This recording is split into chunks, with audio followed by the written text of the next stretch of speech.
ఇక పార్టీ మారిన BRS ఎమ్మెల్యేలపై hot comment చేశారు హుజూరాబాద్ ఎమ్మెల్యే పాడి కౌశిక్ రెడ్డి. పార్టీ మారిన బీఆర్ఎస్ ఎమ్మెల్యేలు మగళ్ళైతే రాజీనామా చేయాలని సవాల్ విసిరారు. దానం నాగేందర్, కడియం శ్రీహరి, తెల్ల వెంకట్రావు అన్నం తింటే రాజీనామా చేసి మళ్లీ పోటీ చేసి గెలిచి చూడాలన్నారు విమర్శించారు కౌశిక్ రెడ్డి.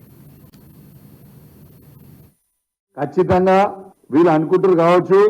100% మేము చెప్తున్నాం, పార్టీలు మారిన ఎమ్మెల్యేల ఇంటి ముంగట ధర్నాలు చేస్తాం, సావు డప్పు కొడతాం, బిడ్డ మీ సంగతి ఏందో చెప్తాం, మారినో లేదో ఉట్టికి ఇచ్చిపెడతాం అనుకుంటున్నాం.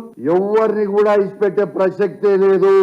మీకు అంత రేషం ఉంటే దానం నాగేందర్ గారికి, కడియం శ్రీహరి గారికి, వెంకట్రావు గారికి అంత రేషం ఉంటే, మీరు సిగ్గు శరము లజ్జ మానం మీకుంటే, మీరు అన్నం తింటురు అనుకుంటే, మీరు మొగోళ్ళే అయితే కేసీఆర్ గారు పెట్టిన భిక్షని రాజీనామా చేసి మీరు మొగోళ్ళు అయితే మళ్ళీ పోటీ చేసి గెలువురా చూస్తాం.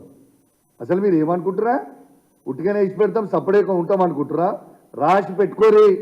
మీ నియోజకవర్గాలలో బై ఎలక్షన్ రాక తప్పదు, మీకు డిపాజిట్లు పోక